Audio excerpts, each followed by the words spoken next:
Good evening, everybody. I hope I'm visible as well as audible.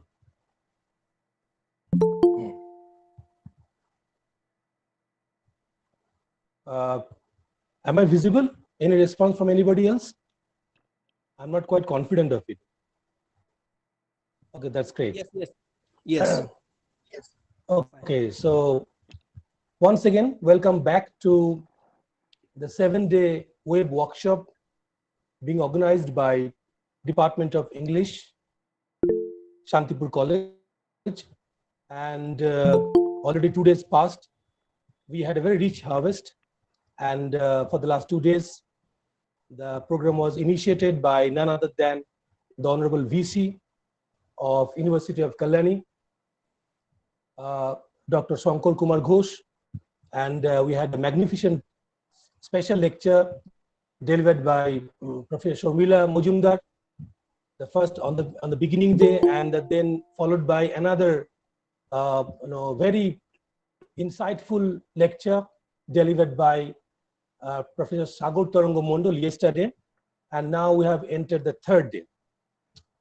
Third day has its own special offering, because this is the only day when we are going to have, I would say, double bonanza, double benefits are awaiting for us, because today is the day when we are going to have two resource persons together, and it is going to be a very rich discussion, as I'm quite confident of. Before I begin, once again, I would like to convey the beautiful message that we have received from the Honorable Principal of Shantipur College, Dr. Chandrima Bhattacharya. She has once again conveyed her best regards, congratulations, and good wishes for this ongoing 7-day web workshop on women's studies as well as popular literature. And she has expressed her best wishes, and she has, she expressed her desire, the all-round success of this web workshop. Today, the discussion that is going to be followed will be participated by two wonderful personalities, and it is truly much awaited, because both of them are renowned in their own field, and they have huge contribution in their own intellectual field, academic field. First of all, I would like to introduce you to Professor Dr. Niruna Murmu. It's an absolute pleasure to make an introduction of her. Professor Murmu is currently the Associate Professor of Department of History, Jadavpur University. And Professor Murmu carries a very rich, I would say envious academic background. And she completed her BA honors from President University, and followed by she went to Jawaharlal Nehru University. There she completed all her further educations, her masters, her MPhil, as well as her PhD. So, and then she has been working as the Associate Professor of Department of History, Jadavpur University. And recently, we have got a wonderful intellectual contribution from Dr. Murmu, the book that has been published, Words of Her Own, Women Authors in 19th Century Bengal. It has been highly hailed by the intellectual fraternity all over the country, and the book has been published by Oxford University.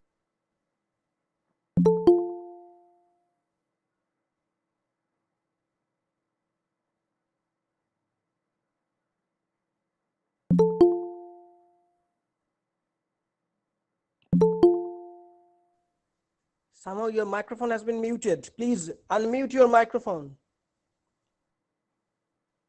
I'm so sorry. I've gone unheard. Okay, so if I resume or talk about the resume of Professor Maroona Murmu, if you talk about the field of specialization, gender studies, socio-cultural history of Bengal, modern India, everywhere she has stamped her authorization.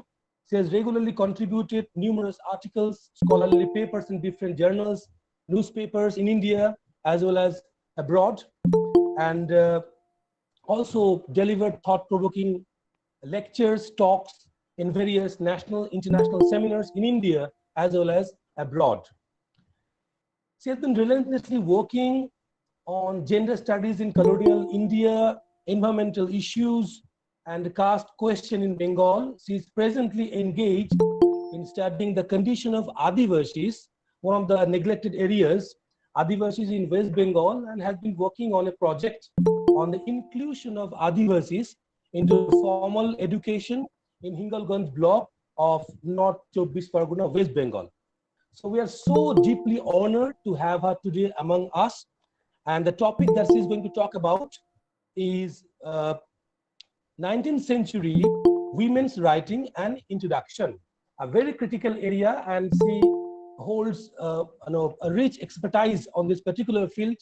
So I'm quite sure that we are going to have a very beneficial, intellectually engaging, and academically rich session from her. Once again, everybody joining this third day of 7-day web workshop from different parts of the nation. Everybody, I welcome everybody most heartily and sincerely. And now, without wasting any more time, the time has come to hear Dr. Maroona Murmu. Yes, please.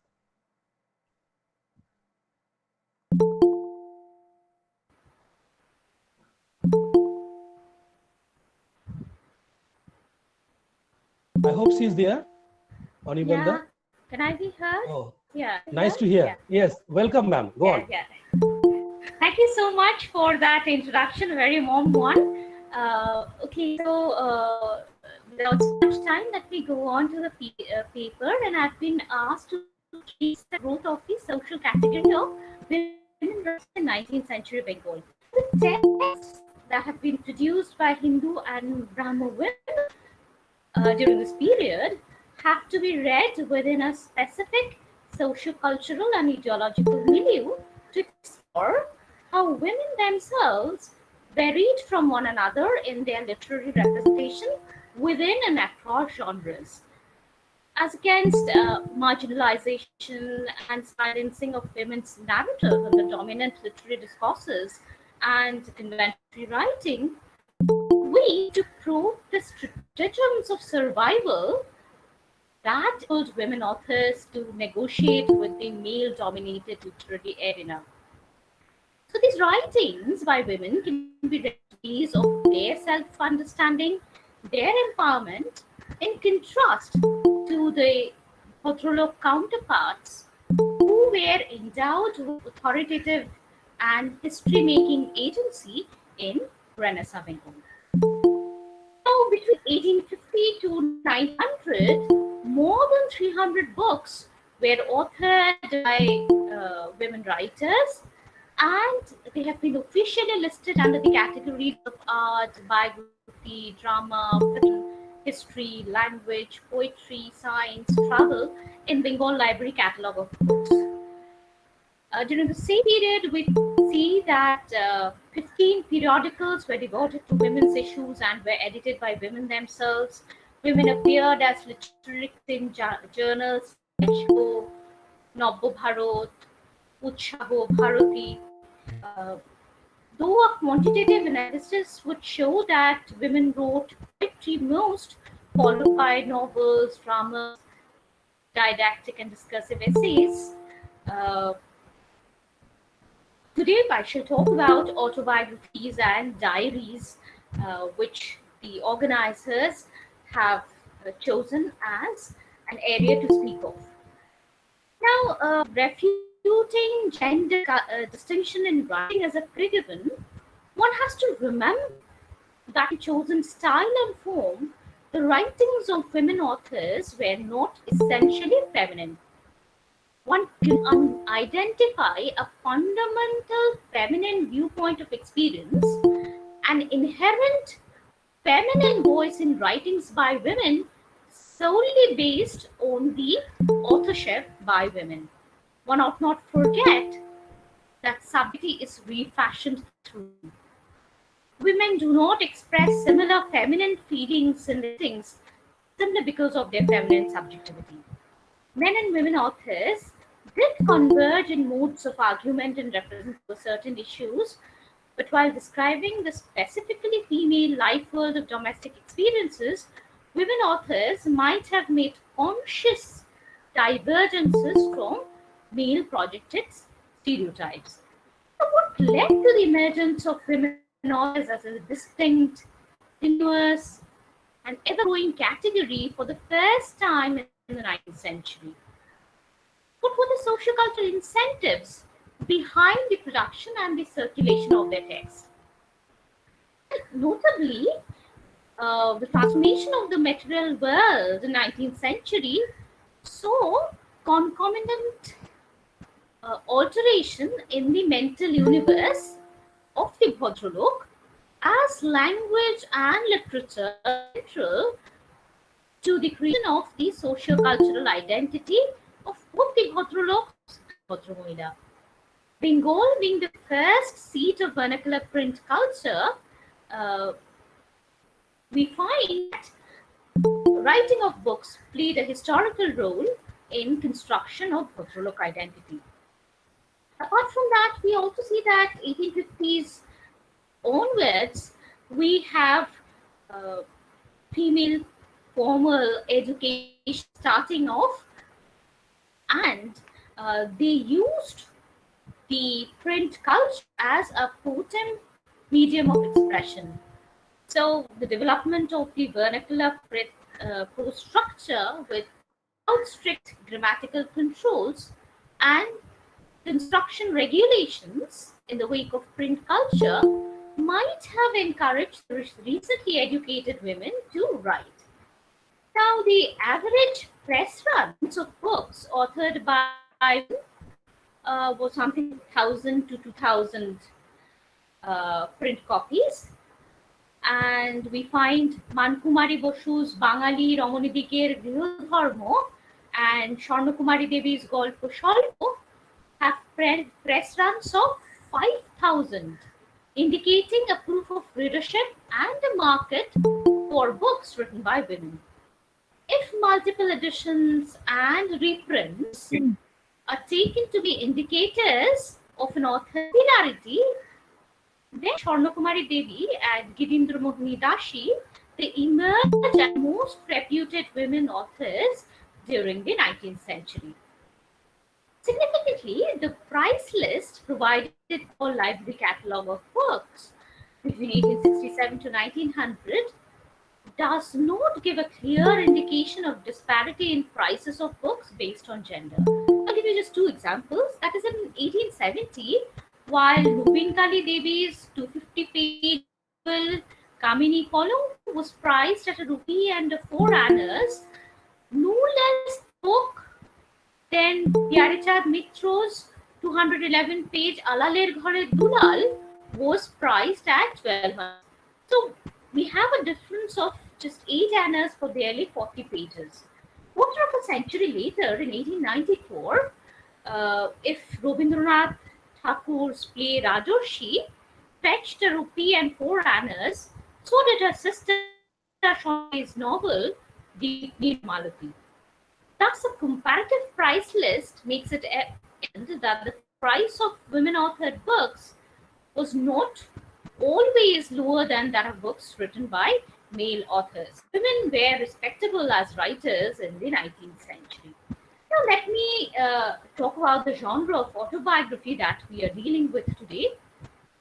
Now, no longer the object of male representation, women through textually produced testimonies of personhood spoke as subjects, redefining their relationship not only with those in their family but also to the world outside. Interestingly, instead of a coherent, unified, agential subjectivity, one comes across fragmentary and disconnected self-portraiture by women. This is due to the multidimensional gendered roles that women had to play in their lives. Now, such a recreation of self through a self-chosen past, which lacks harmony and wholeness, is perhaps an attempt to disrupt the patriarchal discourses or to criticize the hierarchical social setup at large. These intimate, confessionary modes of expressions portray the trials and tribulations, the pleasures and pains much realized during space in 19th century. And Rassundari Devi's Amar Jibon was penned down as an autobiography. Kailash Mitro's diary, Janoika Grihoboti's diary, and Swarnakumari Devi's dictated autobiography, Atmakatha, are other modes of personal narratives produced in 19th century. They illustrate how historical conditions, material forces, cultural discourses, and magical practices in the 19th century endowed personhood to women. Actors in turbulent Renaissance Bengal allowed women to construe their subjectivities in relation to others as well as autonomous authorial selves. I should not talk about the first autobiography written in Bengal by Rassundari Devi. That would be dealt by Hardik. Today I shall talk about the diary and the autobiography that I was talking about. Now, Kailash Devi's Janoika Grihobotu diary was first serialized in the Bengali monthly Bosumati in 1953. In this book, a time span of 20 years, that is 1846 to 1873, is encapsulated in about 30 printed pages. Though a selective recording of events gives a fairly vivid idea of phases in the extraordinary and unfold life of Kailash Devi. The changing circumstances of life are indicative of the uncertainties, constraints, and paradoxes that plague 19th century Bengal. Belonging to the family of Kishori Chand Mitra, who was a magistrate, and Pyari Chand Mitro of Alaler Ghare Gulal fame, her personal reminiscences elucidate how contemporary historical circumstances, institutions, cultural agendas conditioned her thoughts, her beliefs, and even the life she led. Personal conflicts with her husband on religious and social issues reflect in microcosm the social drama which was being enacted in the larger sociocultural macrocosm. She relates the mechanism by which 19th century society was changing and its effect on the age as well as on individuals who fill up the pages of it. Generally, the circularity of time in women's life, with its continual, repetitive, diurnal activities, does not leave much space for variation. But since Kishori Chand took her along with him to places where he was posted, Kailashvasini's life was blessed with novel and diverse occurrences. This perhaps impelled her to her own life on the pages of the diary. Now, her chosen scheme of self-projection in the diary is much like a travelogue. It is as if she's scripting her own journey of self-discovery through the places she visited with her husband. She begins the diary on June 1846 when Kishori Chand was the deputy magistrate of Rampur, and she goes on describing her journey to various places where he was. Now, like the larger project 19th century, we find that Kailashvasini is trying to script her life as an ideal Bhadramuhila. And she would participate in refined discussion with Kishori Chand, exhibit cultural refinement, and try to prove herself as an educated mother. Herself with lessons in English, husband at night. While this sort of an education creates a bonding between them, it bestowed power and authority on her husband. Moreover, an European lady, Miss Tugod, was hired for a monthly salary of rupees 25 to further educate her, and she was also given lessons in needlework. And Kailashvasini's extensive reading is manifested by her literary references to Bankim Chandra Chattopadhyay's Mrinalini, Robin Crusoe, Sambad Prabhakar in the diary itself. An important theme in the thing is her evolving relationship with her husband, the protection, the security, and comfort she found in this marriage. Now, the form of diary being private, subjective, and personal, which allows candid expressions, one finds unhindered displays of mutual compassion and care being written about. Kailashvasini was aware that while idiom of wifely devotion, there were certain licenses for transgression, but she had to be cautious about expectations of wifely conformism that is brought with the project of being an ideal Bhadramuhila. While rationalizing strict social restrictions fitting of a virtuous Hindu wife, she publicly acknowledges limitedness of female solidarity and sisterhood that was allowed. Since being a good wife was the principal identity that she wants to project, she negotiated between compliance and defiance while writing. But she exudes confidence as an enormous being. She at the same time loyally attributes her sagacity to the tutelage of her entitled husband. I'll just give you one example. When the negotiation of her daughter's marriage, Kumudini, was underway, Kailashvasini was fatally ill. Now, Kishori Chand said that her daughter would only be married after her recovery, and he went to the extent of saying that if the delay in Kumudini becomes an impediment in finding a suitable groom in Bengal, she would take her daughter to Britain and get her married at an immature age. Now, Kailash Vashini snaps back, saying that it would be fine if Chand married Kumudini to a Sahib and he himself married a Mem Sahib. And then in a dramatic passage, Kishori Chand retorted that she must acknowledge that he never neglected her. Kailash Vashini responds to this declaration of love with a sharp wit, saying that she had never neglected, or chided, she was never neglected or chided by Kishori Chand simply because she has never done anything that deserves chastisement. Now, the social reform movement made Kishori Chand assume a way of life that had ultimately brought about an estrangement in the world of the couple. In June 1854, when Kishori was transferred to Kolkata as the first Bengali magistrate,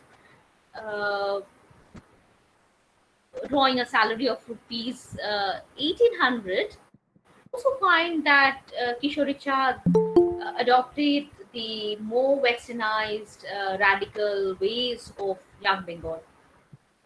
Now, while Kailash Vashini disapproves Kishori Chand's lifestyle, she confesses that she symbolically follows Hindu rituals without being convinced of basic validity. Kishori Chand, being an influential man, could risk alienating the orthodox beliefs, bypassing liberal beliefs, and flouting conventional norms. But the hegemonic nationalist construction of women as the custodian of culture and familial bonds, and the fear of social isolation if a woman violates it, made her a compliant subject. Living in a world that defined the women's identity in relational terms with family, clan, caste, and community, excommunication would have destabilized her very being. So, though the education she received from her husband had imposed on her a critical rationality, but her socialization taught her to allow religious practice of the Hindu community within the presence of the. So another interesting thing in the diary is that we find that a sense of historicity is embedded in the diary.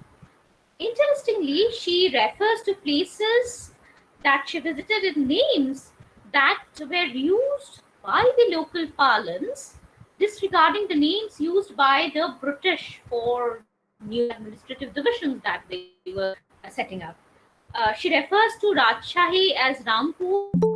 She refers to Barakpur as Chanok. She refers to Natur as the capital of illustrious Rani, mentioning the battlefield of Plassey. She writes about the inexplicable feeling of joy and numerous other emotions that were evoked at the sight of the place.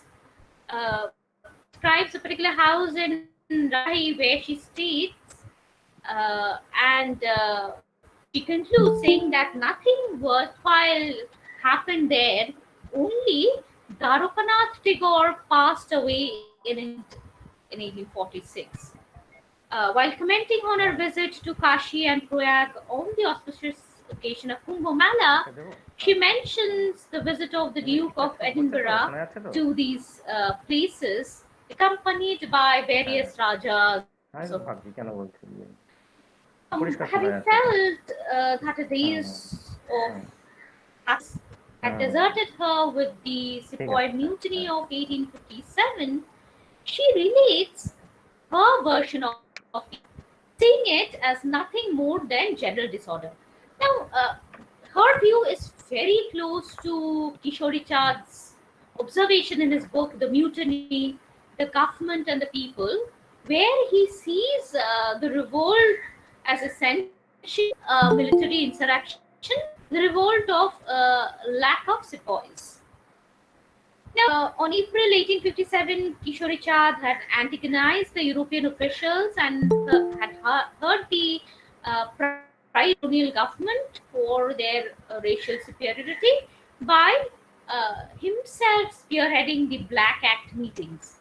He lost his job after the Queen Victoria's proclamation on November 1st, 1858. We find interesting Kuilash Vashni forges a link between the cosmic physical world and the historic event that shook the public world, stating that the change was preceded by a comet in the sky and a terrible earth. Kuilash Vashni claims that her husband had been delivered an inordinate punishment for an innocuous mistake, but refrains from providing details in the diary. From the book Murmur Kishori Chand Myth, we find that as a just, independent-minded and daring junior magistrate, Kishori Chand had passed judgments against the police at times, and was the cause of his dismissal. Now, Kuilash Vashni and Kishori Chand supported each other with mutual respect, independence, and empathy through this bad phase that they were going around. And she goes on to draw a parallel between Chand's tragedy and the Emperor of Delhi. Now, Kuilash remains silent about engagements of Kishori Chand after his dismissal from service. She goes on to write about his death on 6th August 1873 after suffering from severe illness for 6 months. Now, the narrative being founded on the happiness of conjugal relationship, it was logical that not continue beyond the life of her husband. Beginning with the record of the death of her son in 1846, Kuilash Vashni abruptly ends a narrative widowed at the age of 43. Having led a loving marital life under the shadow of her husband, she turned reticent about the 23 remaining years of her existence as an helpless Hindu widow. Vashni in the diary had espoused widowhood as an embodiment of traditional values, continuous self-denial, and morally glorified valorization of pain, but it seems that she could not bear its strain. Kuilash Vashni preserves her distinctive selfhood by vicariously balancing three parts of cooking in the diary. One imbibed through rational education, led by her husband, whose vision reshaped the world. Another one acquired through socio-cultural perception. And the third one that offered her defined selfhood that was apprehended by the ethics of various westernization. Now, coming to the second dedicated autobiography, this is a contrast to the diary that I'm talking about, because while widowhood ended the meaning of life for Vashni, empowered Hardik Debi to break the shackles of deep confinement and help her choose an independent life. After the autobiography of Hardik Debi was dictated to her grandson-in-law, Niruna, and this dictation began in 1892 when she claims that she is 73 years old, and she completes 1900. So let us Madam, the politics of sorry to interrupt you. Yeah. There had been some problem. I think some technological glitch. We are not getting you properly. The words are not coming properly. Is there any problem with the connectivity of the internet? You are visible now perfectly, but we are having some problem to listen to you properly. Is it okay now? Can I get it checked? such a absorbing speech. We have been so I brilliantly have. engaged. Now, yes, if you please speak again. The thing is that connectivity. He's Speak absolutely Yes, audible. yes. the entire thing. I'll Murmur, you are audible from here. yeah. You know, Uh, there is some problem in okay. terms of audibility. So Now it's getting clear. yeah, Please come my in. connectivity seems to be okay, but I do not know. Now it is okay. It's If getting people can over. switch off their Yeah. Please turn off your video. audio, I Yes, think that videos, might. if videos are turned off, that actually gives maximum audio space to Exactly, the exactly. speaker, because if that can be done, I think. Because that Now takes it's a lot of getting a bit better. I mean, now as we are people. talking, it's getting Okay. a bit better. You can go on in this way. Please continue. Okay. Yeah. So I was just talking about I'm beginning my second dictated autobiography by Sharada Sundari Debi called Katha, and as I said, was dictated when she was 73 years old to Jogendranath Hastati. Now let us look at the politics of imaging Sharada Sundari Devi. Now, Jogendranath perceives this as the life story of Acharya Mata, that is as the life story of, in a sense, mother. While Jogendranath aims to present the big image of Keshav Chandra Sen through the private words of his mother, this quite contrary to the narrative purpose that Sharada Sundari herself chooses. Jogendranath explicitly admits that the dictated autobiography to him is a sacred religious text written for the few followers of Nabobidhan 1,000 years hence. And he goes on to dedicate to the citizens of the country which Keshav Chandra inhabited, especially the followers of Nabobidhan of the coming years. But to Sharada Sundari herself, being the mother of Keshav Chandra is one of the many roles she played. Perhaps because of her disinterested in family life after the passing of her husband, Keshav Chandra is not the pivot of her mother's self-imaging. So, we find Sharada Sundari's dictated autobiography is socially conditioned through faulty recollection, conflicting accounts, evasive silences, contradictions, and discrepancies. And we find Jogendranath himself writing that Sharada Sundari's life would have come out much better had she not abstained from recording many painful incidents. Now, one has to realize that truth and authenticity, being cultural constructions, there remains to conform to essentialized and stereotypical feminine attributes like shame and modesty when a woman writes. So this autobiography characteristically reveals the dialectical pull between a desire to defend the private secrets as well as to confess in public the inner truth.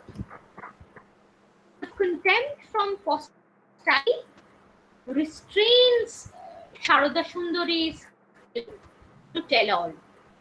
Thus, the female autobiography is more prone to ambivalences and silences than a male one. And we find this is a more cautious narrativization of life. Now, the repetitive and fragmentary pattern of narration worth mentioning. In a life story which is narrated between 27 June 1892 to 17th November 1892, in the 9 sessions, she deals with her natal and marital life, her children, namely Nubin Chandra Sen, Keshav Chandra Sen, Krishna Bihari Sen, her daughters Bhujeshwari, Phuleshwari, Tuni, and Panna, injustices meted out to her by her brothers, her pilgrim to Gangasagor, Puri, Kashi, Proyag, Vrindavan, Mathura, Vyachal, the marriage of her 3 daughters, the loss of her own dear husband, mother-in-law, sister-in-law, elder daughter Brodeshwari.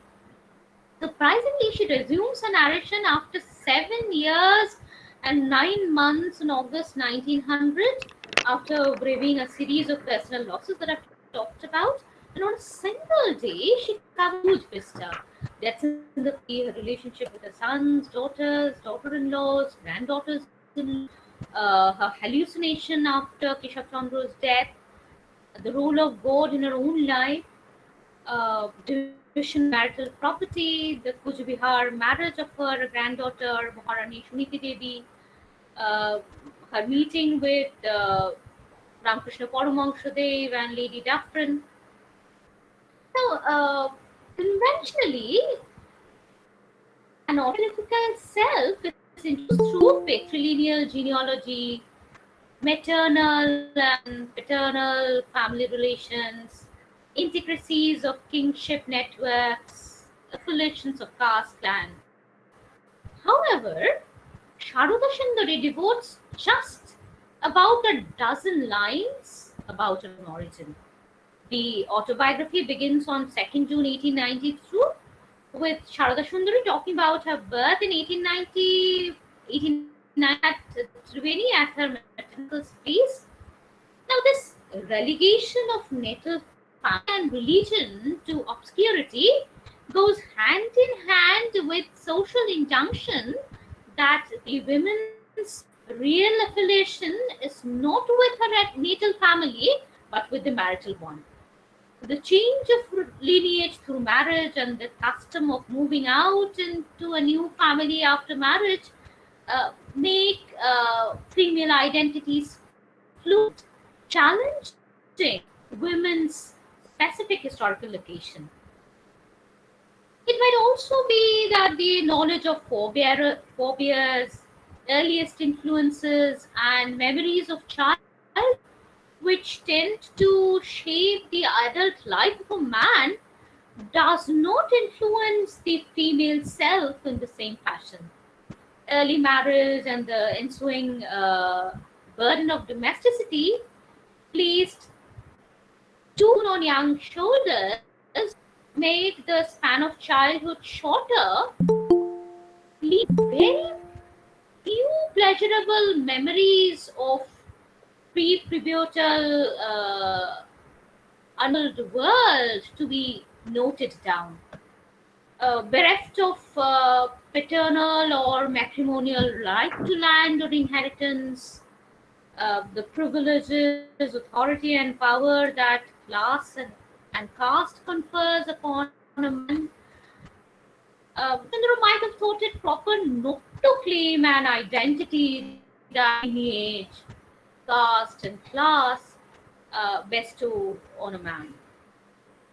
So, pure anxiety as a child bride truly begins her reflection, as in the case of Rassundari Devi, that would be dealt later. Now, Sharuda Sundari was married early according to the custom of Gauridan at the age of 9. Though she was married in a neighborhood family, one notes tradition about unfamiliar environment and the plane of departure from her natal home. And the memory returns to the authoritarian mother-in-law with her considerable disciplining power over the 4 daughters-in-law and the new family dynamics that she had to adjust to.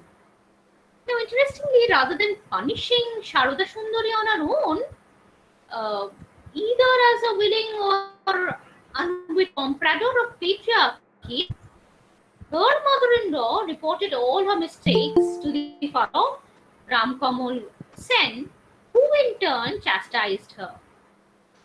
The constricted mental and physical space was worsened by the practice of feminine propriety, habitual timidity, and shyness. Now, Sharada Sundari's happiness sunk in this ocean of sorrow, the passing away of her husband, Pyari in 1848. Enforced feminine silence being the norm, there remains gaps between Sharada Sundari's conjugal experience and her ability to voice it. It was not until she had described the last hours of Perimon Shane that Sharada Sundari dictates a very small section on the commendable acts of Perimon. Now, the absence of husband as a protector made Sharada Sundari's position vulnerable in the joint family. After 2 weeks of her death, she began to live in the fear of being thrown out of the house along with the children. Under the Daibhag school of property rights in Bengal, widowed women had no absolute right over the land of either the husband or the father. So she withdrew from family matters, spending day behind closed doors, and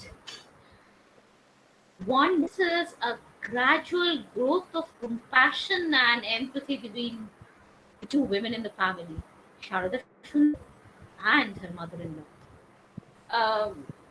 Her mother-in-law was not too happy about the turn of events, but she could not in those times stand by her daughter-in-law or dissuade her sons. And there's mention in the biography of how the mother-in-law pounded her head against the wall and cried.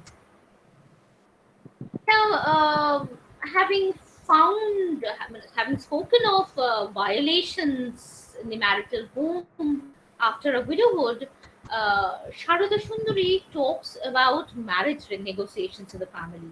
These seem to be very important activity in her familial life.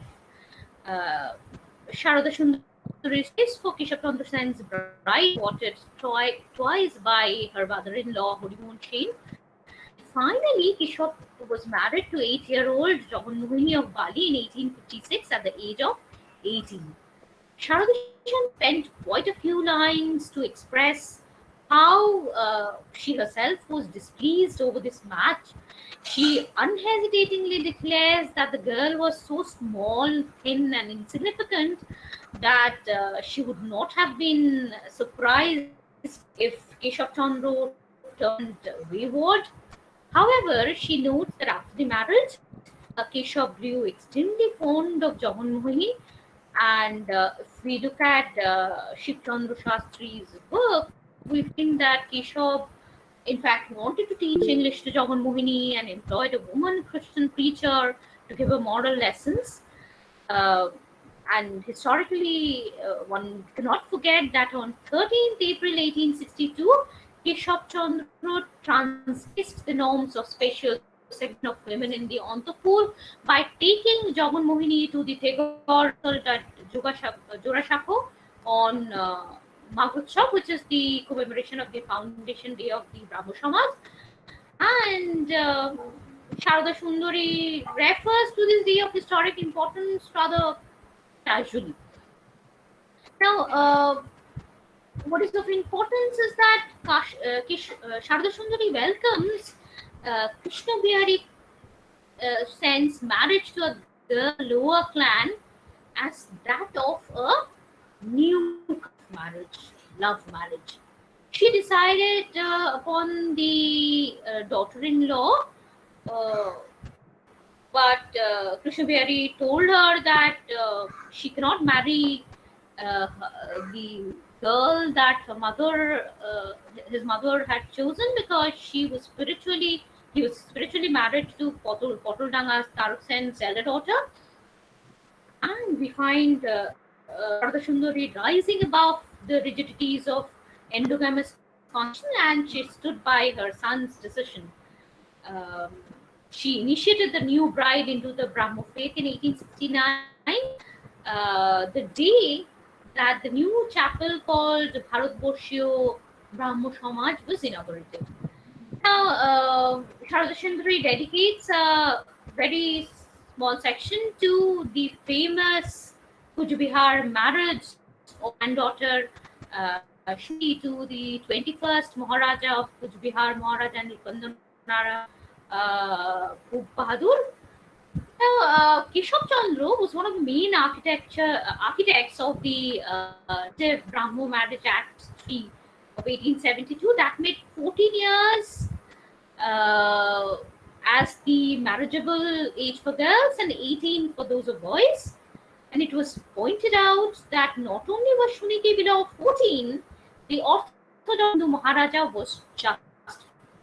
Now, either out of a conscious subversive strategy to manipulate facts or as an evasive mechanism against disagreeable memories, or for consideration of popular acceptance, or maybe for projection of a certain public image of Keshab Chandra for posterity, she refuses to write further about the marriage ceremony.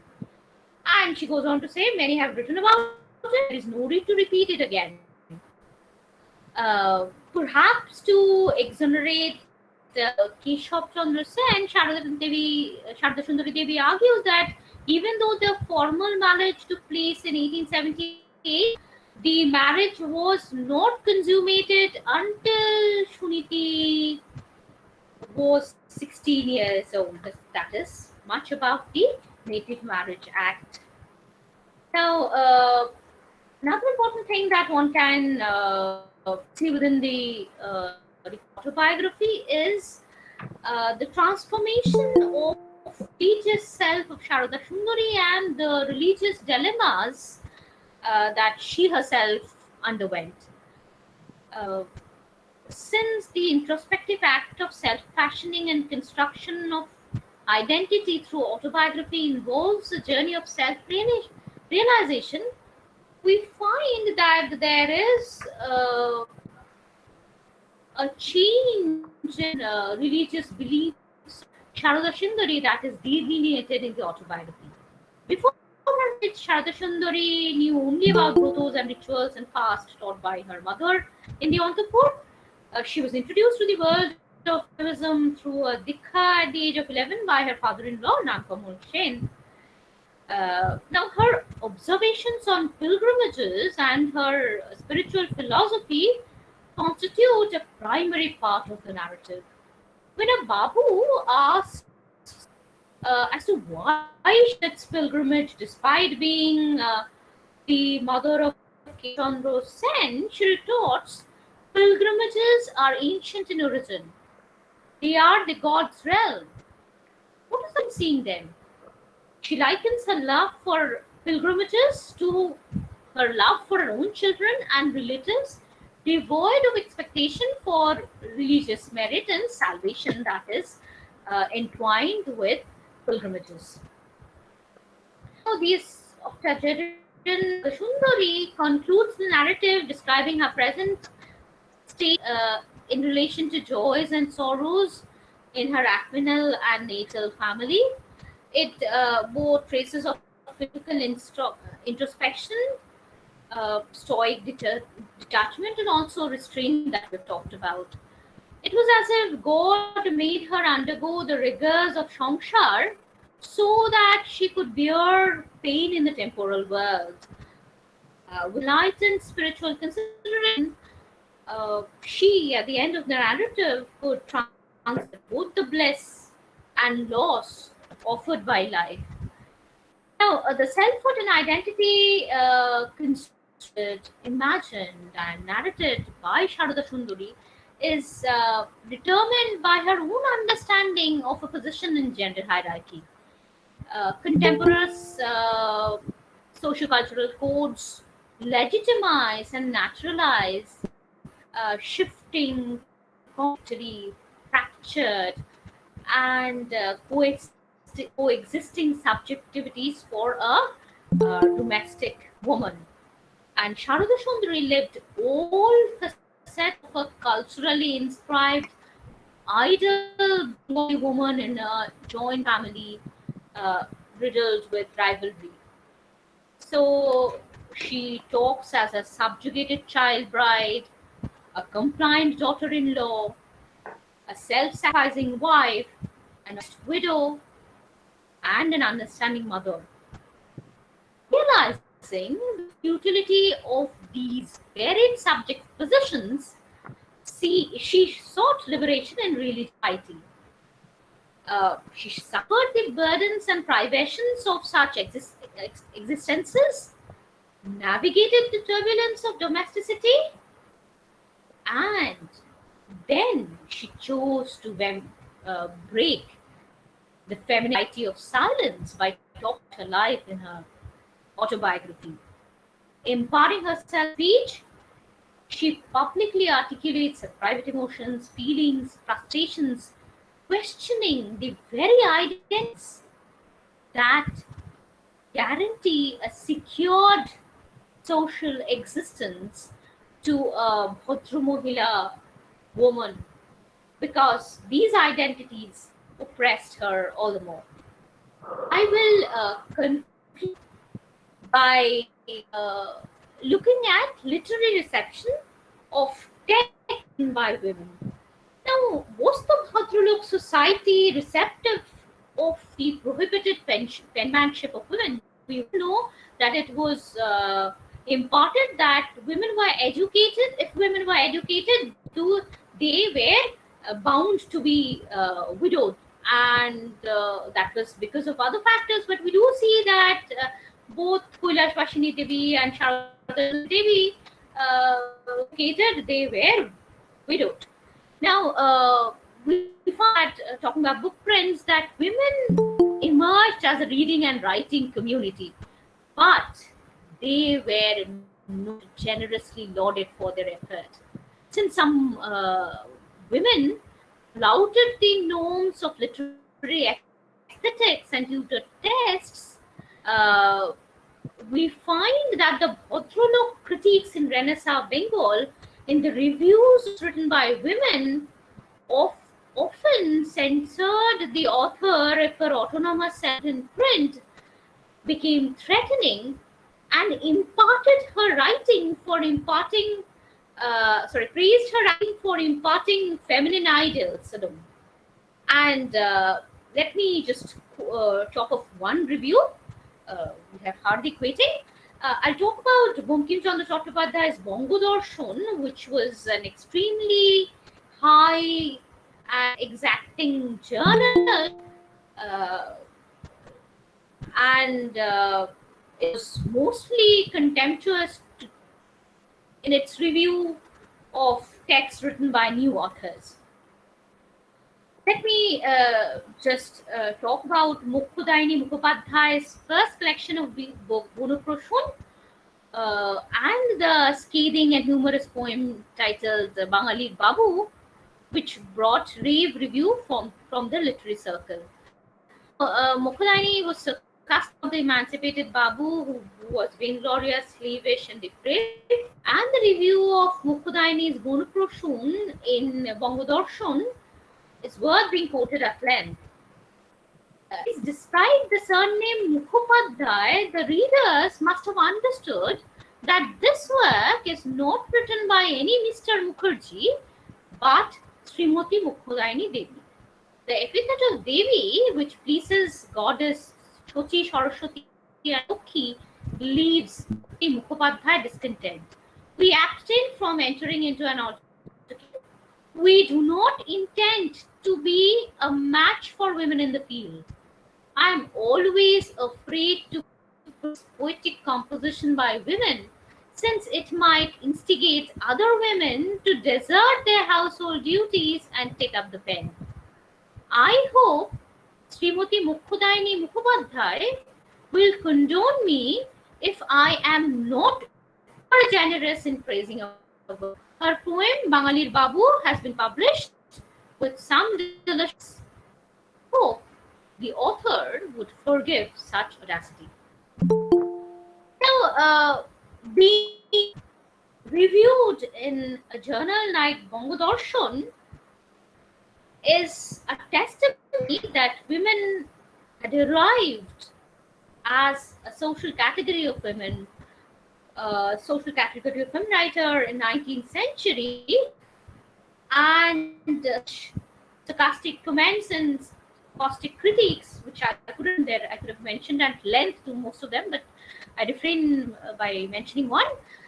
Such critiques cannot strip women of Renaissance Bengal of their creative foray. Whatever be their contemporary receptivity, it was negotiation with hegemonic male-authored discourse on literary worth, redeployment of traditional values, and experimentation with modern possibilities, but by such women authors that inspire us today to write about their history of contestation. And by the turn of the century, women had begun creating a literary tradition of their own in Bengali. So discounting the sneering critical chorus against them, it was the literary foremothers' resistance, subversion, even compromises that women writers of today proudly came as a powerful and complex inheritance. Thank you so much for giving me the space to talk about women writers in 19th century Bengal emerging as a social category for the first time. Thank you, Professor Murmu.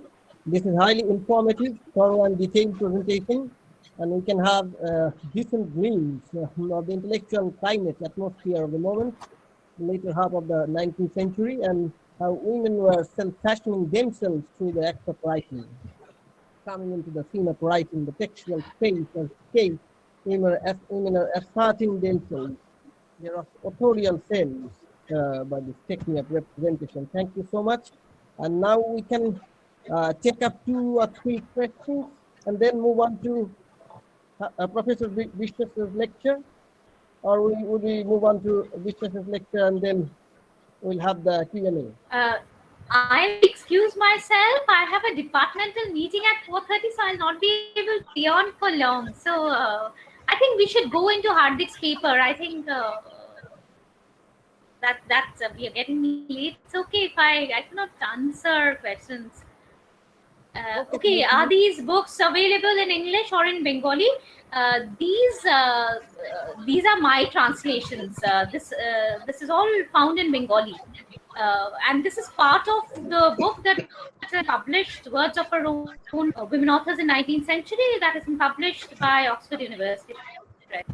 Yeah. Any question? Quick ones, 1 or 2.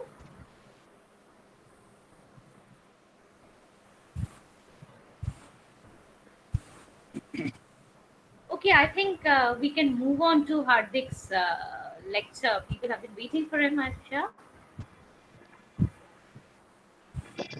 Yeah, ma'am, I have found a question asked by one of the viewers, Srimoi Chakraborty. If you permit me, I can put forward the question to your consideration. Yeah, obviously, yeah.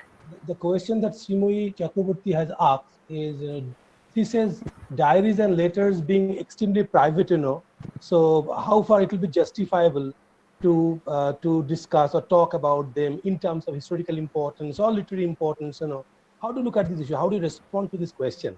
No, this is actually, you're talking about the 19th century, we are eulogizing the domestic realm, and we find that we have didactic tracts, men telling women how they should lead their life, and we have domestic tracts, Niti Shastro, Garhosto Jibon Niti. So domestic life is very important so far as 19th century intellectual world is concerned. So if we do not allow women to speak about their domestic experiences as historical texts, then how do we reconstruct 19th century domestic space? Only because men are saying that this women did that, and they went on representing women, this is not the right way of historically constructing a period. So it's very important we look into diaries, letters, for writing the rich history of 19th century.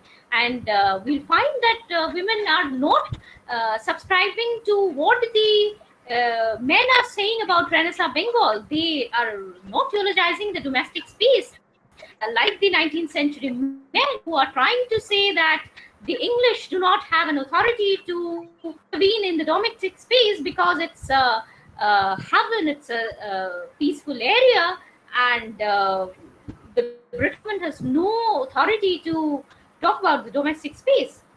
So we have to look into the critical voices that are coming from the domestic space. It's absolutely necessary.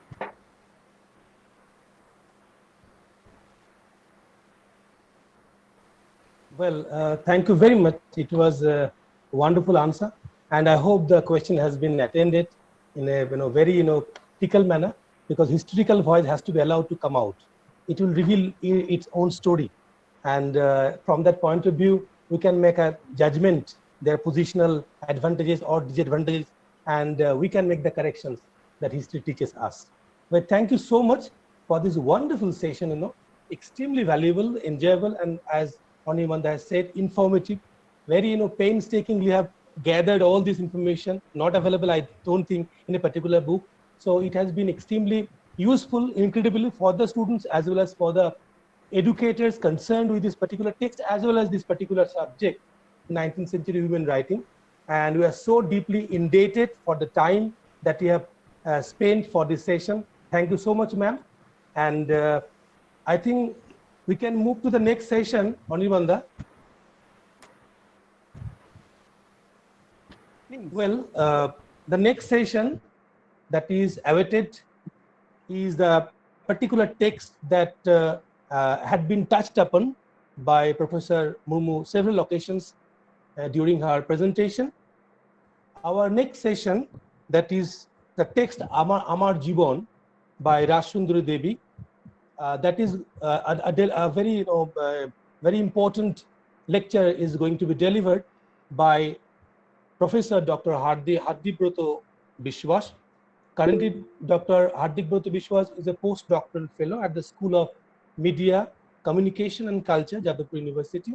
He was a faculty at the School of Women's Studies of JU from 2013 to 2019. His specializations cover popular literature, visual cultures, and especially in particular print and sexuality. Professor Biswas received his initial training in comparative literature and then shifted to women's studies, where he completed an MPhil on relations between photography and gender in the context of Bengal, followed by his very, I would say, path-breaking work in the form of his PhD dissertation on women and the visuality in Bengal from 1880s to 1970s. He was recipient of the Cephas Ford Fellowship under the program Histories of Modernities and Sexualities in the Global South. He was the Ratan Tata Trust PhD Fellow at the School of Women's Studies, JU. Working since 2008 on digital one digital achieve of hurdle class, women's photographs at the School of Women's Studies, published an envious number of significant papers, articles in journals, books, newspapers in India and abroad as well. Among many books Professor Biswas written and edited, I would like to mention a very significant collection of the 19th century popular collection of 19th century popular farces in Bengal. If I'm not mistaken, the name was Prohoshone Kolikaler Bongo Mohila, 1860s to 1908. Right now he's working on non-Brahmin caste working lives and related visual pictures in West Bengal among steppe communities. He also teaches at the Women's Studies MA program at the Diamond Harbour Women's University. So I don't think I have been able to do justice to his very, what should I say, magnificent career so far that he has got under his belt. Now, actually Shantipur College has a very, I would say, intimate memory of having Professor Biswas in one of the earlier seminars where he had a magnificent speech, I remember. And today the topic that he's going to talk about, Amar Jibon by Rassundari Debi, is one of the, I think the first autobiographical book published in Bengali language. No more time to waste. Now I most warmly welcome Professor Biswas to begin his very much waited, lecture. Thank you, sir. Am I audible? I hope I'm audible to all of you. Thank you, Professor Ray, for such a generous and kind introduction. And my thanks to Shantipur College and the organizers for kindly inviting me to speak. And I especially thank Maroona Di, who just spoke before me. She laid out the ground with a nice critical background, which makes my task easier and tougher at the same time. But I'll try my best. So Anirban has told me to concentrate on this text, Amar Jibon, by Rassundari Debi, and I'll straight go into that. Now, I'm using two texts, the Bangla text, which is published, which one of the edition that I'm using is from the National Book Trust, which has been published by the National Book Trust and edited by Barit Boron Ghosh, which carries the name Rassundari Dashi, and alternately I'm using an English translation of the Bengali autobiography from which was published a few decades back from the Writers' Workshop. It carries the title My Life, but significantly changes Rassundari Dashi. From Rassundari Dashi, the name changes to Rassundari Devi.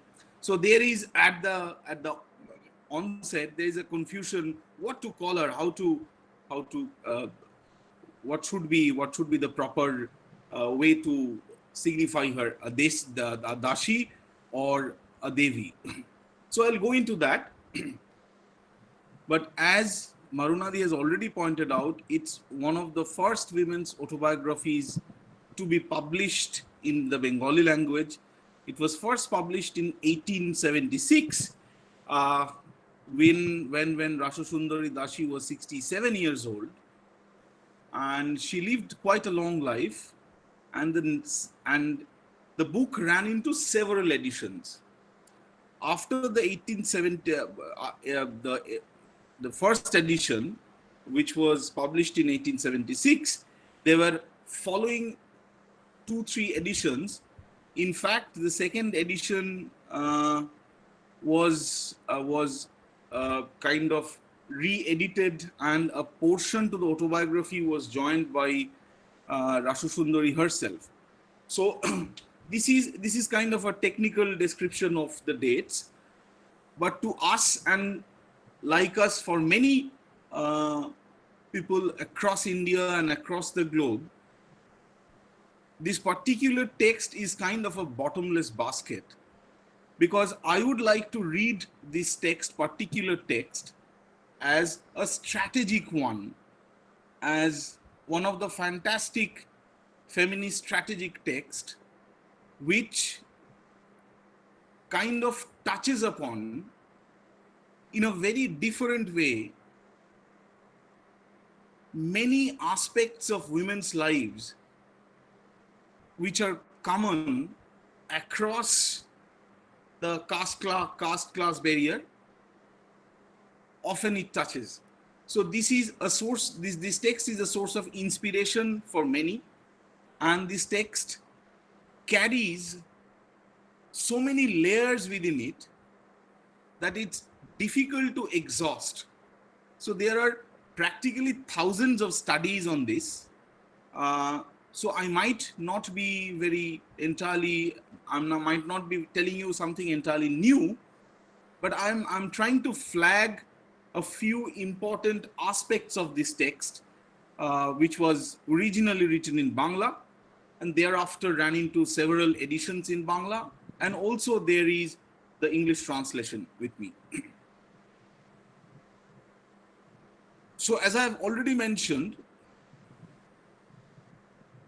speaking in terms of calendar, this is the first autobiography by a woman.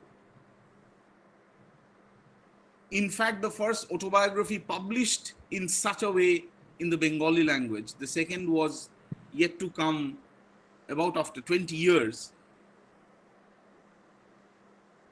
And at the outset, we must take into account that Rassundari was a wife of a big landowning family. And she was a high caste Hindu woman. And therefore, although I might not be able to go into the caste factor right now, but let us keep this in mind that she is a woman from a high caste trying her life out in the in-laws, and she spent and lived most of her life, and she had a fairly long life in her in-laws within the restrictions of a patriarchal system of the traditional family, the Hindu family, Bengal. In spite of that, and in spite of all the advantages, I'll go into reading a few quotations from the text as I move on. In spite of all these, she marked and flagged and signposted her difficulties and her strategies in encountering largely a facilitating patriarchy. She was not in a household where she had to face a kind of a rough patriarchy, but somewhat a facilitating patriarchy. But in spite of all these things, in spite of all her advantages, in spite of her being a high caste woman, she shared something in common with all women across the board. And therefore, this remains as an inspirational text, a text to be read and reread time and again to find something that might be of use in our own contexts. Like Rassundari was a darling child in her own paternal home. Her father died very early. Rassundari had bare recollections of her father's father. She was raised primarily by her mother and her uncles, living in the same family. And she was a darling child. At the age of 12, Rassundari was married off. And before this age of 12, she had a brush with kind of a modern education in her own household. Like, remember, Rassundari was born in 1809, which is the beginning of the 19th century, and she died almost at the fag end of 19th century. So, in various ways, with her own development as a personality, she's a witness to all the long kind of a 19th century. She's a physical witness to that. So before being married off, Rassundari in her own household was kind of introduced indirectly to a kind of modern schooling system of which she was not a direct part. There was a Mem Sahib, the reference is like that. She came to teach the boys of the household, and Rassundari's uncle used to put her near them. She used to sit with them, maybe a little distance. She was not part of the class, but she heard what was going on, and that might have sparked off an early interest in educating herself. But remember, this is early decades, maybe the first or second decade of the 19th century. Women's education was not much in vogue at that point of time. This is one aspect. Another, from her childhood and due to her kind of very sensitive personality, she was a very sensitive girl child, her mother introduced herself to the concept of a protecting God, which she refers throughout her text as often as Jagadishwar, often as Daya Madhav, all incarnations of maybe we can say of Krishna. So these two were early introductions in her life, and both were not done so formally, but in a way in which she could express herself, and in a way in which she can in a way, what should I say, protect herself from all the difficult moments a girl child might face in her own childish, in the perimeters of her own childish anxieties. One was Daya Madhav. If she would invoke the name of that God, he would always protect her. Who that God was, Rassundari had no idea at the beginning, but she carried that spirit inside her. And also, I might think, since her indirect introduction to a kind of a modern education, she could hear other boys learning various kinds of things. She had also an early interest in educating himself, but that formally didn't happen because it was not permitted at that time in such a household, in such a Hindu household at that time. In her autobiography, there is a constant switching on and off between the reality of the household, both her parental household and, for most part of it, the marital household, switching on and off between this, the reality of the household, and her own realization as a woman. There is always she's switching between these two things. I'll just permit me to read one short sentence from the English translation.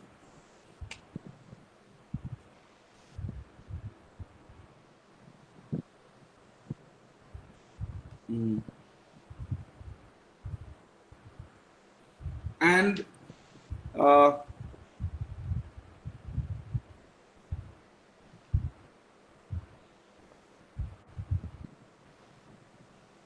she is afraid. After a point of time, after marriage, she had a fantastic, enjoyable a few years with her with her mother-in-law, whom she always says that she is extremely protective. She never scolded her. She was never thrown open to the usual tortures of the marital household in a traditional Hindu family.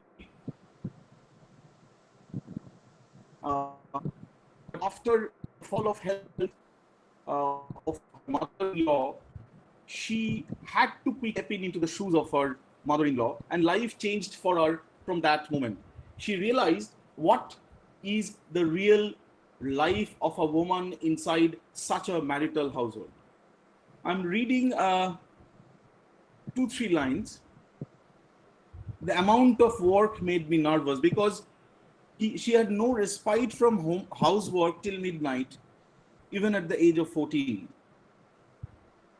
And she's constantly working and accomplishing all the tasks, but not complaining against this. She's always constantly talking with the God. I'll come to it a little later.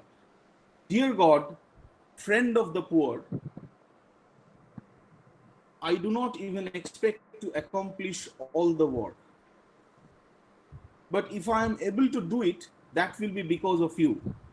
Your will is always done. Even this is a very important strategy, and this is a strategy she follows across her autobiography, and constantly she is talking to the God. And why this is, let me just digress a little bit and remind ourselves a point that I've missed. The autobiography is kind of strictly divided into two parts. The first part is a life story, especially the life story of her at the marital household, at her in-laws. And the second part of the autobiography consists of her own compositions dedicated to her God, this Dayamadhav, this Jagadishwar, this Karta. Different kinds of words are used, maybe the incarnations of the God.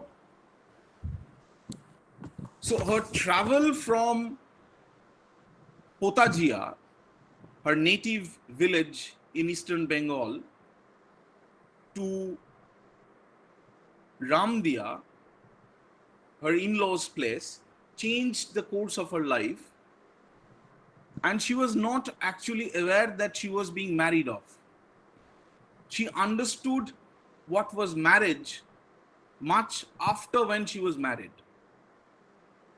And throughout the text and throughout Amar Jibon, Rassundari always goes about describing her in-laws and the marital space mostly in a positive sense.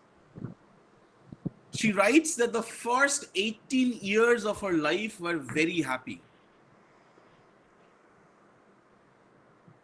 And since the age of 18 till she reached the age of 43, if I'm not mistaken, she had given birth to 12 children.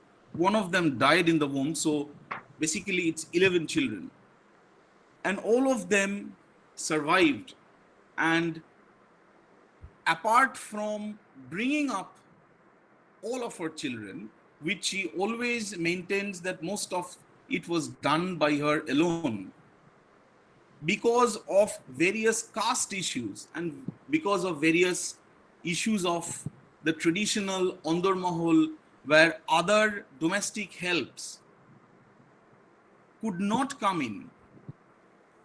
They were always employed at the outer sphere of the household, but the real inner sphere, the Andar Mahal, maybe one or two people were allowed, and Rassundari had to bring up all these children throughout all these years alone. And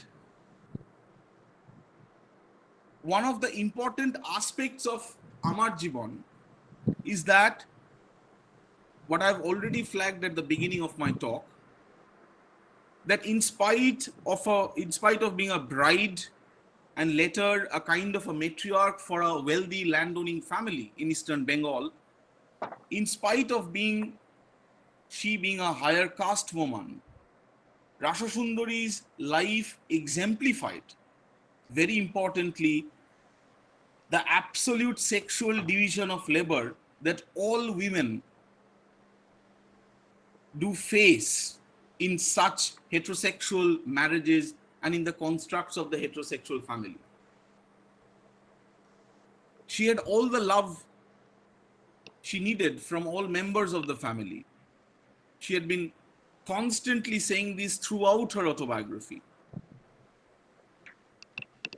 But the sexual division of labor, the kind of work she had to do, did not change with that.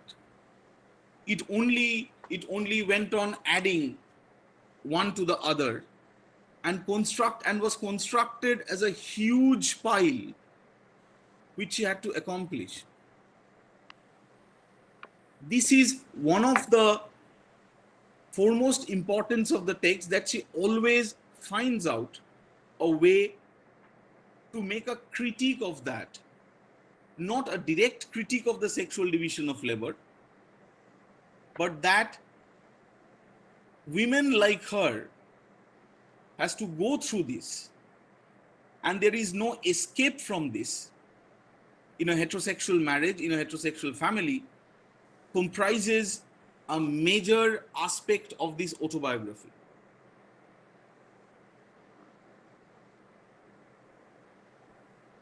Nonetheless, she also, she also brings up other very important aspects of women's life. Like often, I specifically remember one or two places in the autobiography when she brings up the question of women's health. Like she praises the God, her Jagadishwar, her Dayamoy, that what she was not sure if her health would have failed, would she have been able to complete and accomplish all these tasks. So the question of women's health also comes up. She understands that with a frail health, women could not have carried out so much of a gendered labor inside marital households. In spite of having a very wide and welcoming attitude to the chief members of her marital household, she refers to herself as a virtual prisoner at the in-laws family. I just read one sentence where she mentions this.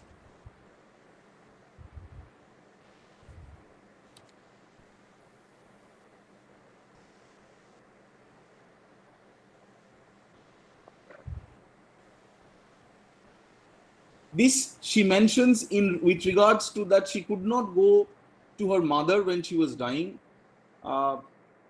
She was restricted to her own household, the marital household. I regret to say, I quote, that I have not taken good care of my own mother, who was so affectionate. A mother is a very precious thing. It is my misfortune that I did not understand it. She suffered so much for any sake. I'm skipping a few lines, but I am a virtual prisoner here. They never sent me to her because the household work here would suffer. I was allowed to go back to attend some family festival, but had to return in a couple of days like a slave. About 15 people accompanied me on the boat, along with 2 senior men and 2 maidservants. I was allowed to visit my people only under certain conditions. So she's very clear. She's very clear. But I'll come to that. But she constantly mentions such things. And very importantly, which later historians and social scientists have taken up that point in reconstructing women's lives in 19th century in India or in South Asia.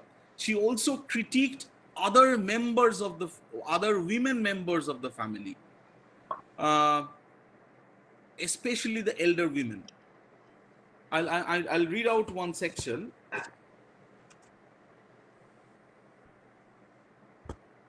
I quote,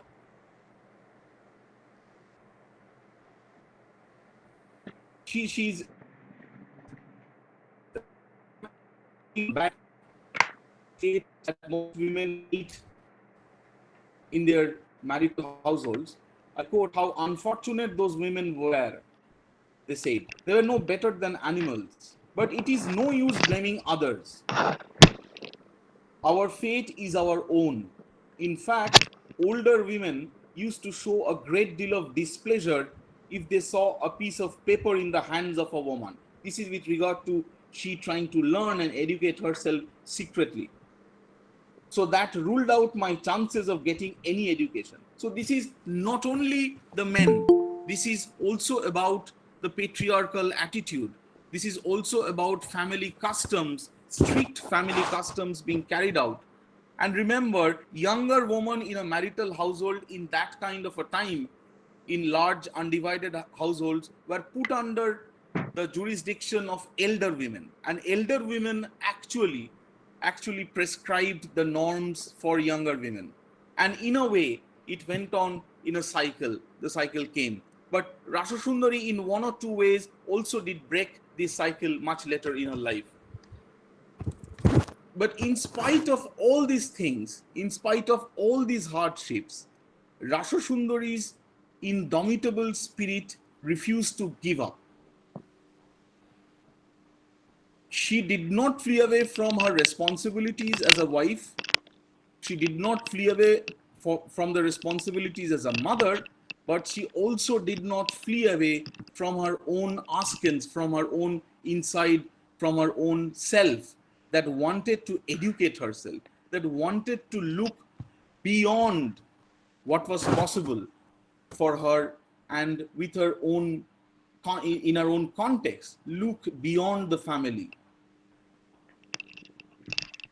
So we don't know, but as she tells us that she had a dream one night that she is reading Chaitanya Bhagavat, which is one of the first texts describing the life of Sri Chaitanya. And when she woke up, from that moment of time, she had a yearning that she must learn to read at least, so that she could read the life of the God that she had been invoking for long. Not exactly that God, but such kind of a deity that she had been invoking for long. And there is, from that point of a time, a constant and terse negotiation between domesticity and the urge to educate herself. This is constantly going on throughout the text, and this forms the one of the central points of the text. I'll read out one line.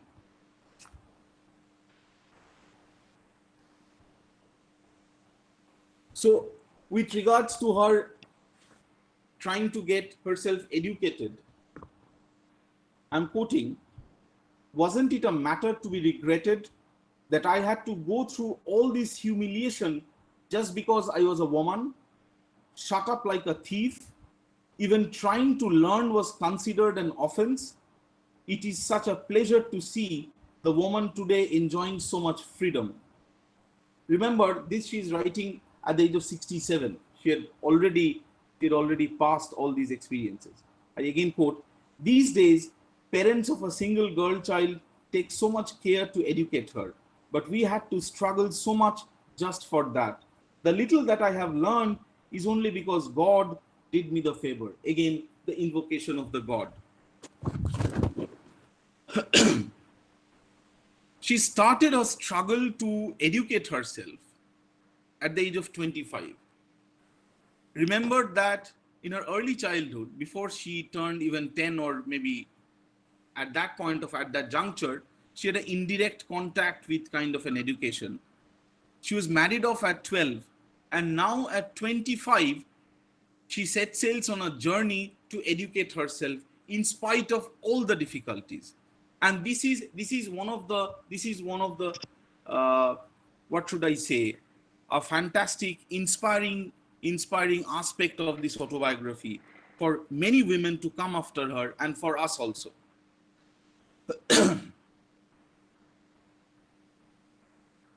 She stole a leaf from a puthi, or a traditional book where the leaves were just kept under two wooden slabs, the traditional system of reading and texts.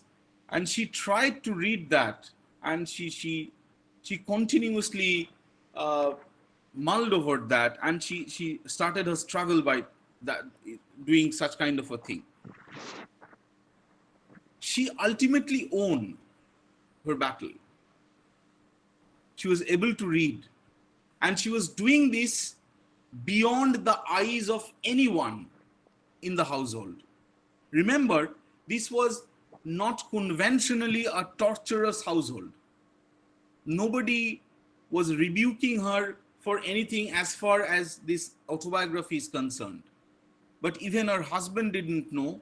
Even her relatives inside that household didn't know. She mentions that maybe one or two domestic helps who were from the other caste, a caste much lower than hers, knew that she was practicing at night time to read. So she was doing it alone. Much later, her sons, her children would know of this affair, and a few of her children would be very supportive. We'll come to that point. Also, another aspect that constantly, another word that constantly recurs in the autobiography is that she constantly often uses the word captivity. She uses often. I'll just go through one sentence, but there are many such examples throughout.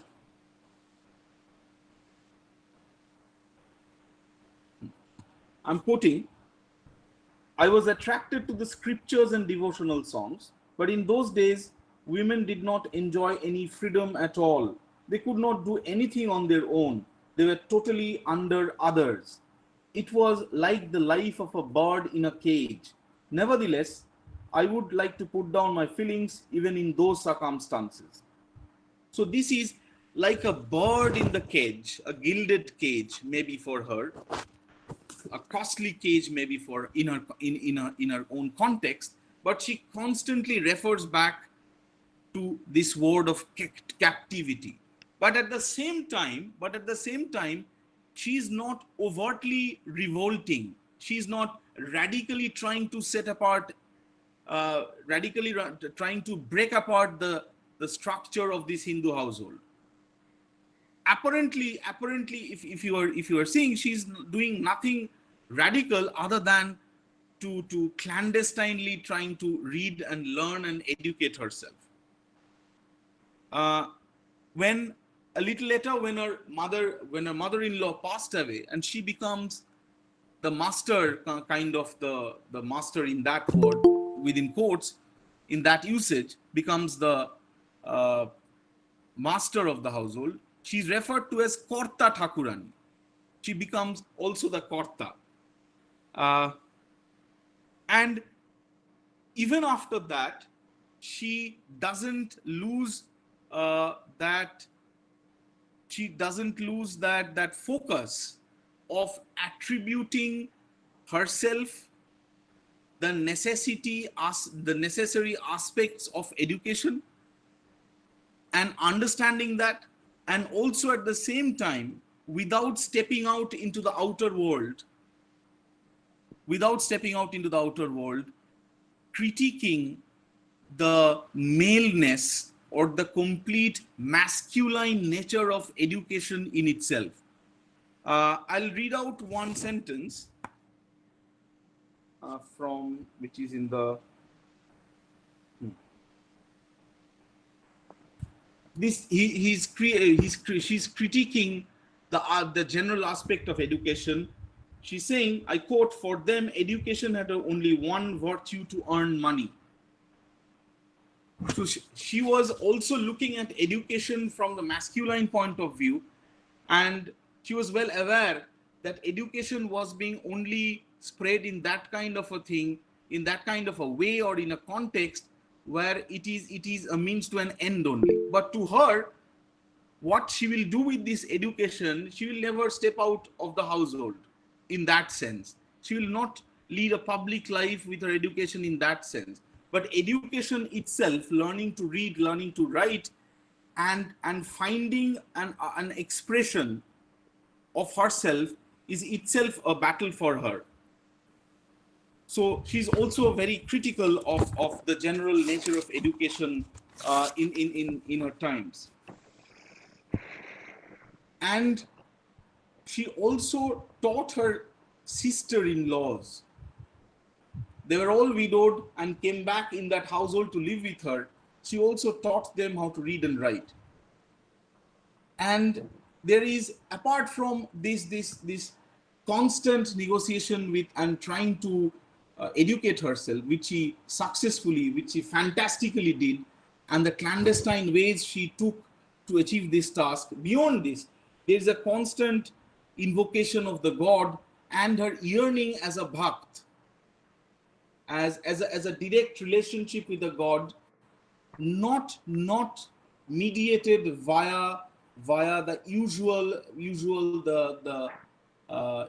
paraphernalias of a very structured Hindu class and caste-based divine such attainments. She often refers there's one famous composition by her where she refers as the Chatak bard or the Chatok Pakhi who is yearning for the heaven, for the devotion, for the devotional blessings. She is referring also herself as a sincere devotee throughout. What is this? I'm going on repeating the same words, but I will go into that aspect within, say, a few minutes. Now, after learning to read, her seventh son, Kishori Lal, actually encouraged her that she should also write, so that she could not only read the letters sent by their sons, who were all now migrating to other places for work and education, likewise, that she could also respond to the letters. And she quickly learned to write as well. So this was her world of learning, a long struggle. She achieved that. Before I go into a further, maybe ending 2-3 points, there is peculiarly very less mention of her husband in her autobiography. She mentions her in 3-4 areas of the text, but only in descriptive and general appreciative terms. Her husband passed away in the Bengali year 1275, and she describes the short illness that her husband suffered, but nothing beyond that. She respected her husband. She's never deriding her husband at any point. Like a dutiful Hindu wife, she had, I think, and it's evident in her autobiography that she did all the tasks kind of expected from her as a Hindu housewife, and also as a Hindu widow after her husband's passing away. After a point, she voluntarily stops the narrative of her life and says that if someone, the later years maybe can be added by someone else. After a point of time, she stops narrating her life and concentrates her energy with the second part, with devotional compositions, poetries that she's writing as a kind of a communication with her own God. In the chat box, there are a few questions coming about God. I'll look into that a little later. She is kind of, in a way to say, performing a dharma, but she is choosing her own way to do it. And the importance of her life, the importance of her autobiography, is that she is, in a way, what should I say, how should I put it? In a way, subverting the language expected of a woman to her own use. I'd like to explain this a little further. Like Bengali literary history has gone through, especially from the 19th century, has gone through a wide debate about the masculinity of literature and the effeminacy of Bengali poets, the effeminacy of the Bengali literary figures, etc. She never, as a very strong woman, proposes herself in her own text, in her own writing, as someone strong. She's always kind of accepting the culturally prescribed notion of the weaker sex and always saying, see, I'm this weak, I'm so weak, I can't move on my own. If God is not there, if Daya Madhav is not there, if Jagadishwar is not there, I can't do a single thing. But in spite of doing that, in spite of constantly invoking such things, she is constantly also fighting her own battle to achieve things. She's using the language, she's not using the language of a man. She's only using the language, a language expected of her, of devotion, of kindness, of a kind of a surrender to the God and the marital household, those kinds of things. This is kind of a strategy. We must remember, I'll close my discussion within a few minutes. We must remember that Rassundari's text cannot be compared to any other text as such, in the way the male construction, the masculine construction of a literary canon in Bengali at least have been achieved. The male canon, the masculine canon of Bengali literature only gives a woman a womanly place to write. A woman will only write as a woman. That is the slot offered to her. But Rassundari's text in many ways surpasses, in many ways subverts this kind of being only turned into just an example of woman's writing. Since Maroona mentioned that there are hundreds of pieces of women's writing being published throughout 19th century Bengal, but not every one of them carries the strength and carries the subversive nature of a text like Amar, Jibon, My Life, and other texts described and critically read into by Maroona. These texts should be, I think, in a way read as documents in the fraught field of a woman trying to rediscover her agency and self, rather than a comparative text with other texts. And this is not a monument to already instituted institutions of literature. So this is where the strength of the text lies, I think in one way. And quickly, I'll make one or two remarks and conclude this. And very consciously throughout her text, if you go through either the Bangla or the English translation, Rassundari is constantly not trying to be socially significant. She is not trying to address herself. She is not trying to propose herself as the figure in control. She is always keeping that quietness of the expected, quote unquote, expected out of a woman.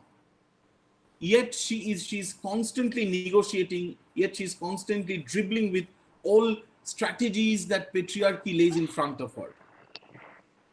And there's a constant, especially in her poems and parts of her, also the prose narrative, there's a constant invocation of Bharat Barsha, India, the space, a nation that is being, from that point of a time, from her early ages, which is now being imagined, the emerging nation.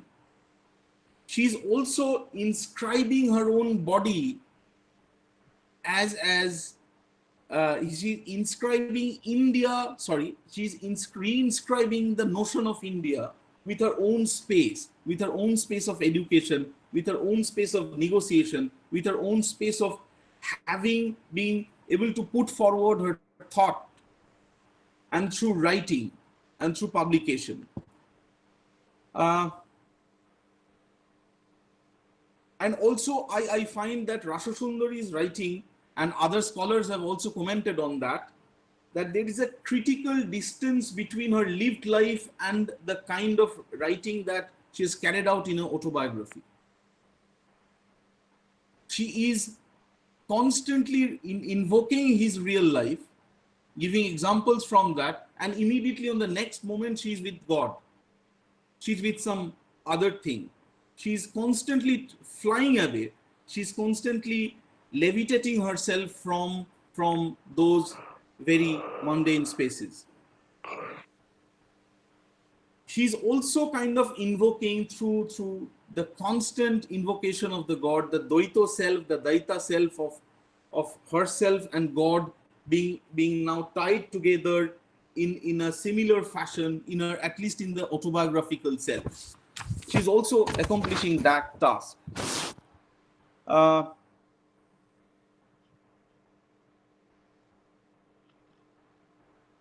I think these are few points that we could keep in mind while reading the text, and the text is so simple to read. Maybe the poetry, the poems are a little difficult in spirit. You have to give it a little more attention. But this is maybe the first in Bangla, this kind of a text coming up. But I'm also at the end a little digressively reminded of Bahina Bai, who lived from say 1628 to 1700, and in her Marathi Abhangs, she has also made a scathing attack of such ritualistic and patriarchal notions of the traditional society, the caste-based traditional society. Rassundari might not be doing that exactly, but she's also kind of pricking the texture with her own points. And at various points, she's saying that that woman could not be brought inside, or that man could not come inside and eat because she's from a low caste, or he's from a low caste. I don't know, but she doesn't expound it much further. But she's also trying, I might think, in various ways, she's pulling out whatever is possible for her in her own historical context about the caste that is constantly, the caste question that is also constantly surrounding her and surrounding such lives which are based on caste and gendered labor. So to end, Rassundari's text is a kind of an inspirational text because it's a foundational moment for many such thinking from a woman, and especially about the use of language, use of poems, use of poetry in describing and in critiquing various aspects of a traditional patriarchy, which maybe at sometimes is facilitating, mostly oppressing. Thank you. Thank you. If you have any questions, I don't know if I did. Thank you, Hardik. This is really fascinating, brilliant, very intimate, nuanced, and detailed reading of the text. This is really incisive and insightful. And Rassundari had been a witness to the zigzag and meandering course of the long 19th century, the political, social, cultural mechanics of the century, and especially the various stages and foldings of the political and the social. And the more question here is how she is performing or effectuating a kind of denial, or a subversion is really a strong term, by remaining within the barriers of the domestic, the marital, the parental household that you talked about in your discussion, and by remaining within the structures of immanence. And that is the point. And here, the idea of bhakti became significant, a tool, a technique for that kind of performance. And later it get connected with her act of writing. That he was talking about. You were talking about Chaitanya Bhagavat, Rassundari's dream, finding out of the torn leaf of a Shastra text, and writing certainly became a kind of strategy, a mode of performing that kind of denial, though heavily connected with the domestics, the mundane trivialities. And this is very intricate and subtle and invisible kind of performing a kind of unsettlement. And Shivaji Bandyopadhyay was talking about that imperceptible stroke when Rassundari wrote Poti Shuta Dhanajan instead of Dara Shuta Dhanajan. Subtle changed. where the idea of the husband paled into insignificance. Bajdas So, is fantastic on this. yeah, and certainly bhakti becomes a very important tool or technique for performing that kind of denial, which is very subtle, very very intimate kind of a thing. So this is brilliant, and this is a really fascinating lecture. And I would request some of the from the audience to unmute your microphone and put forward your question. And if you can put forward questions in Bengali, our students are there. If you are comfortable with. Thank you, Hardik. Anirban, I could not go into the bhakti thing much because I had used up much of my time in describing the narrative part. But yes, that is one of the most important aspects of Rassundari's strategy of writing, how she negotiates patriarchy via a kind of a bhakti and those structures. Yes. Hello. Yes, sir. Am I audible? Yes, you are. Yes. Sir, I am Jibon sir from Shantipur College, and I have a question that through the text we can find it again and again that Rassundari Debi was very devoted towards God, and by an apparent view we can find her as much like a bigoted person. Was it all, or she tried to use this devotion as a tool to attack the orthodox as well as patriarchal society, gods, etc.? Yes. You have already answered the question you have raised.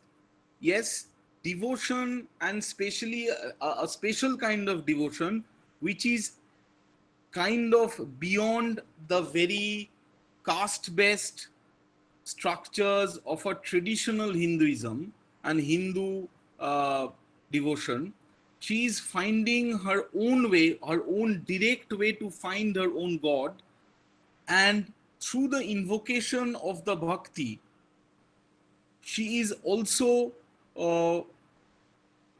directly speaking, without any middleman, without any kind of social or structural medium, directly to it, and that direct speaking is itself a kind of a new thing, not new in sense of the religiosity, because bhakti has a long tradition from southern part of India and also in Bengal for many hundreds of years before 19th century. But this becomes a tool that she remains devoted. She calls herself a sincere devotee in parts of the text, that she remains devoted. What is expected of a woman, devotion is also expected of a married woman in Hindu caste-based society, in such a high, particularly in such a household. So through that devotion, she's changing the nature of that devotion to her own use, that she's not asking for money, she's not asking for more children, maybe she's not asking for anything else, but she's always talking to God about herself, her inner wishes to learn, to read, to write, and to speak out whatever little or whatever big she achieved in this text. She is kind of deriving inspiration and cutting also through patriarchy via the same route. Yes, she's a devoted woman, definitely, as she appears from the text, but she's also using this devotion to her own kind of political and social task, the end of her own political and social task, as a writer, as a woman who wants to educate her, as a woman who wants to stop the vicious cycle of the elderly woman torturing the younger woman in the marital household. She's adopting various ways, and each you go through the text. I think you have read the text in much more detail than I have done, at least at this point, that she's also, each and after achieving something, she's thanking the God, she's thanking her God, and before doing that she's asking God for some permission. She's not asking the man in her family. She's asking generally not asking her husband or other women. প্রশ্ন আছে Please. যখন এই রাসসুন্দরী দেবীর ফ্যামিলির লোকজন আস্তে আস্তে জানতে পারে সে পড়তে পারে, এরপরে যখন জানতে পারে সে লিখতেও পারে, তখন কেন তার পরিবার তথা সমাজ সেটাকে গ্রহণ করেছিল? যেহেতু সেই সময়ে মহিলার শিক্ষা একটা অন্যরকম চোখ দিয়ে দেখা হতো, তাহলে কেন সেটাকে বর্জন করেন তারা? দেখো, একটা জিনিস হচ্ছে যে বর্জন কেন করেনি সেটা মানে অর্থোডক্স দিক থেকে দেখতে গেলে তো তারা সেটাকে বর্জন করবে বা সেটাকে স্বীকার করবে না। নিশ্চয়ই। তবে কেন করেন তারা? নিশ্চয়ই তার পরিবার এক্স্যাক্ট একদম মানে স্ট্রিক্টেস্ট এবং দ্য আলটিমেট মানে কন্টিনিউমের একদম এক্সট্রিম পয়েন্টের অর্থোডক্স পরিবার নিশ্চয়ই ছিলেন না, এক।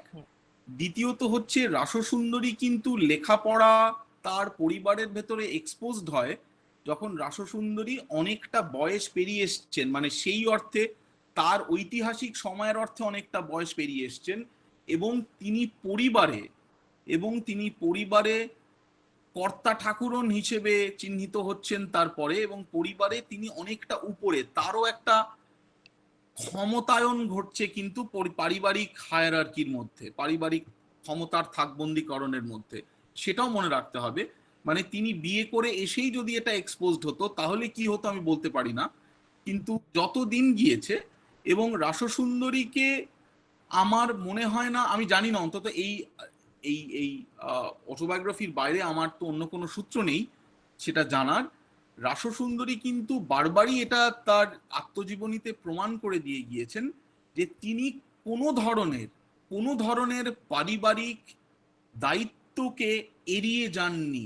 তিনি কোনো ধরনের ট্রেডিশনাল ঐতিহ্যবাহী বিবাহিত নারীর থেকে যে কর্তব্য ও দায়িত্ব থাকে সেগুলোকে এড়িয়ে যাননি, তারপরেই তিনি এগুলো করেছেন। আর আমি একটু আগে একটা লেকচারটা শেষ করার সময় একটা কথা বলেছিলাম যে তিনি কখনোই সোশ্যালি সিগনিফিকেন্ট হতে চাননি, বা তার লেখাপড়ার মধ্যে দিয়ে তিনি একদম অন্দরমহল ভেঙে বেরিয়ে এসে অন্য কিছু একটা করতে চাইছেন, সেটাও তিনি করেননি। সুতরাং সেগুলো কারণ হতে পারে হয়তো তার পরিবার, মানে এখানে পরিবার বলতে তার স্বামীর কথা বলছি, কারণ আমার মনে হয় তার সন্তানেরা মায়ের লেখাপড়াকে তারা যখন জানতে পেরেছে, তারা আরো অনেক পরে তো জন্মিয়েছেন এবং তারা অনেকভাবে পৃথিবীকে দেখছেন।